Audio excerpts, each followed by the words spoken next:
नमस्ते और स्वागत है मेरे डांस वर्ल्ड में। मैं हूँ राजश्री दहीफड़े और आज हम कदम रख रहे हैं कथक की खूबसूरत दुनिया में।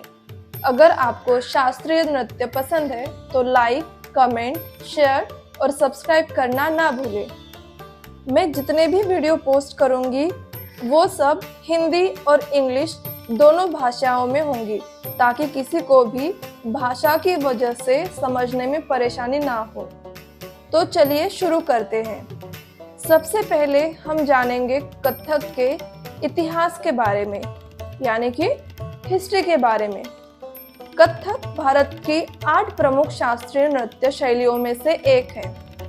कथक केवल एक नृत्य नहीं है, यह एक यात्रा है भावनाओं, लय और परंपरा की। ये उत्तर भारत की धरती से जन्म हुआ एक ऐसा शास्त्रीय नृत्य है जिसमें कहानी कहने की कला को नृत्य से जोड़ा गया है।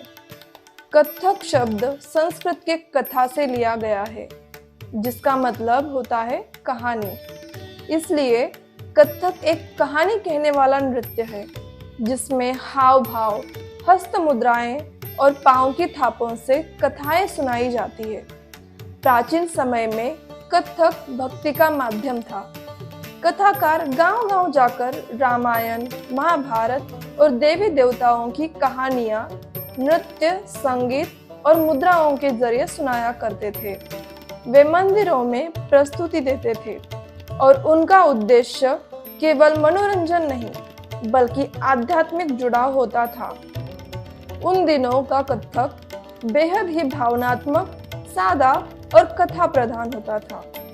कलाकार अपने चेहरे के भाव, हाथ की मुद्राएं और शरीर की भाषा से पूरी कहानी को जीवंत बना देते थे, यानी कि उन कहानियों को एक नया जीवन देते थे।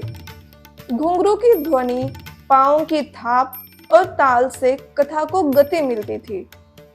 फिर एक बड़ा बदलाव आया जब मुगल साम्राज्य आया। मुगल साम्राज्य के दौरान कथक मंदिरों से निकलकर दरबारों में पहुंचा।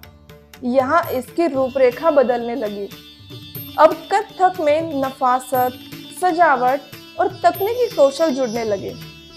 मुगलों के दरबारों में यह कला बन गई, जिसमें तेज घूमना, जिसे हम चक्कर कहते हैं, जटिल पाँवों की थाप, जिसे हम तत्कार कहते हैं, और लयकारी को विशेष महत्व मिला। फारसी संस्कृति का प्रभाव कथक की पोशाक, संगीत और नृत्य शैलियों में झलकने लगा। इसके बावजूद भी कथक ने अपनी आत्मा नहीं खोई। सदियों के बदलाव के बाद भी वह कथा कहने की परंपरा को संजोए हुए है।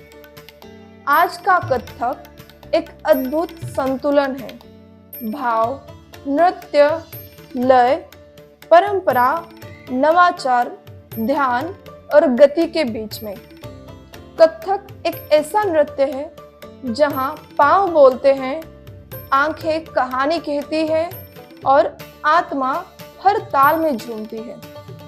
कथक सीखना केवल नृत्य सीखना नहीं है बल्कि अनुशासन, सौंदर्य, भक्ति और संवेदना को जीना है, हर भाव के साथ, हर थाप के साथ। देखने के लिए धन्यवाद। आज आपने कथक के लय और भाव को महसूस किया ही होगा। ऐसे ही जुड़े रहिए, अगली बार फिर मिलेंगे एक ऐसे ही नई प्रस्तुति के साथ। तब तक के लिए नमस्ते।